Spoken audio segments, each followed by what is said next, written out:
Welcome to Boozy Books. In this video, we will show you how to create a work template. You can create template for work. The client can also be added to the template if necessary.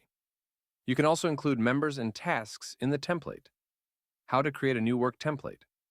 To begin, head to Settings under the Work Management tab. Now click on New Work Template. Enter the necessary details including work name, client name, category, cost calculation method, rate, due date, etc.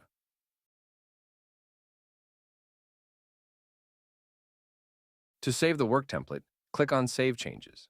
Your template is now created. Now to add more members to the template, go to Members and click on Add Members.